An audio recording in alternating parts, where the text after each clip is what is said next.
Hi, Okay. Adams. Hi, how are you? Good, good. How you doing? I'm doing great. Thanks for joining us today. You're welcome. Thanks a lot for having me. I'm really thrilled. So I'm Adams Wood, and my film is Hunger is Real, Voices from Western North Carolina. And if you could just tell me a little bit about yourself as a filmmaker. Sure.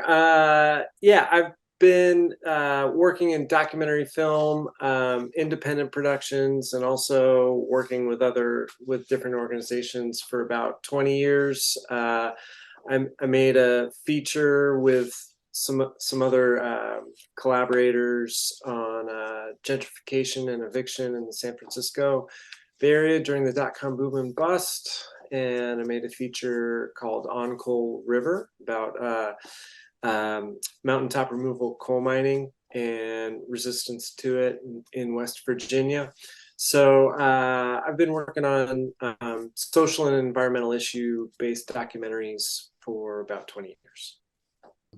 So, Adams, what inspired you to make this film?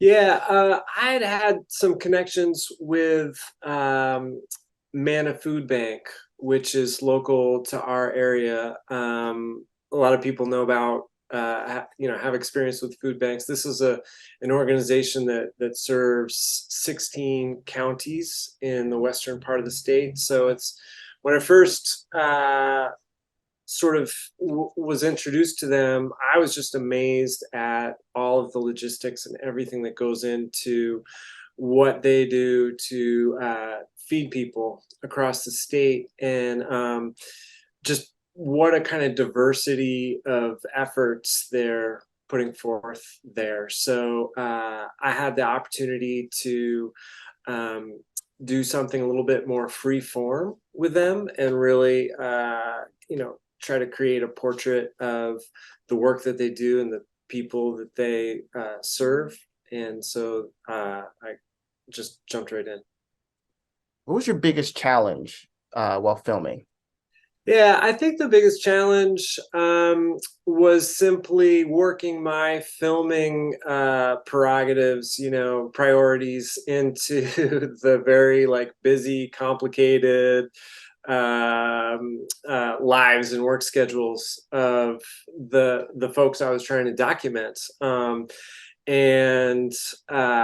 because the people running these different food banks and public meals, they're dealing with crises every day, and the people that are uh, using those services are facing the same thing, only more. So just kind of scheduling things and that sort of thing was the biggest challenge, and that was probably most most the biggest example of that was kind of incredible. One of the places I filmed, which was sort of a public meal, the community kitchen, which almost looks like just a restaurant where people come and eat um, every day. They had built this incredible space, and then a huge flood came and sort of destroyed that space like a week or so after I filmed. And I had been hoping to go back and document some more, and it was impossible. Obviously, it was impossible because they were just completely overwhelmed with that situation. Whoa, I did not know that. Wow. Yeah, yeah. That's incredible. Well, what impact are you hoping to have with this film, or what impact have you already had with this film? Yeah, I think the two things. One is just raising awareness and sort of understanding and empathy for the issues of hunger and food insecurity in general. And things like screening at this film festival are a great way to sort of highlight those issues and get the word out to more people. And then specifically, here in Western North Carolina, there's things that people can do to support the work of MANNA and their partner organizations through volunteering and financial support and just getting the word out to support those missions. That's great. Yeah. And Adams, what's next in store for you? Uh, I'm working on a few different things.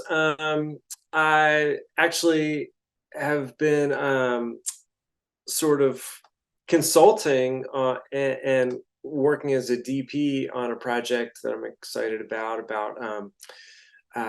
reparations work here in Asheville, North Carolina. And I'm also working on a project about sea level rise in the Eastern Shore of Maryland, where I grew up. And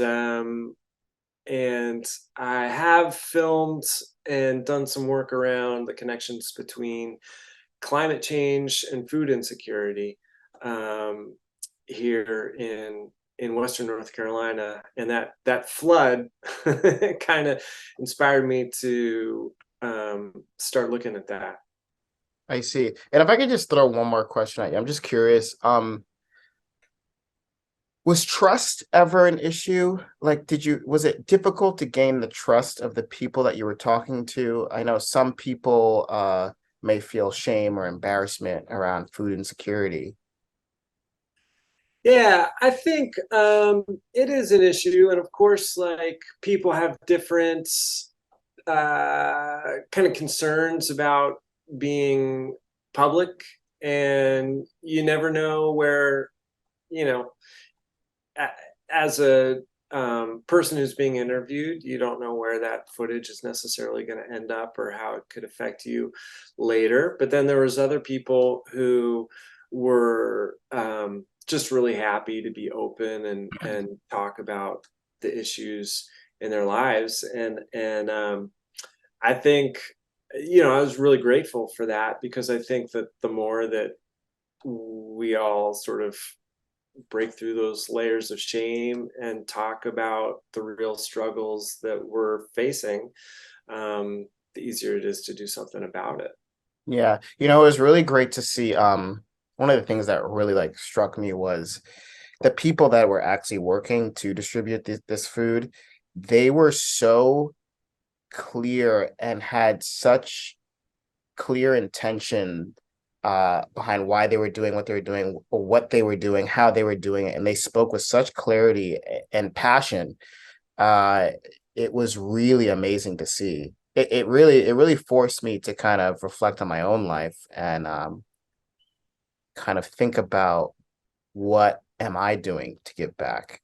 When you see people with that much passion and that much care, and it's so potent, it's so like palpable, it's so like it's in their eyes, you could see it. It really forces you to kind of think about what you yourself can do or what you should be doing. So thank you so much for this film. I really enjoyed it. Thank you so much for watching it and sharing it. Yeah, this has Of been course. great. All right. Thank you so much, Adams. Thanks for joining us. Okay, take care.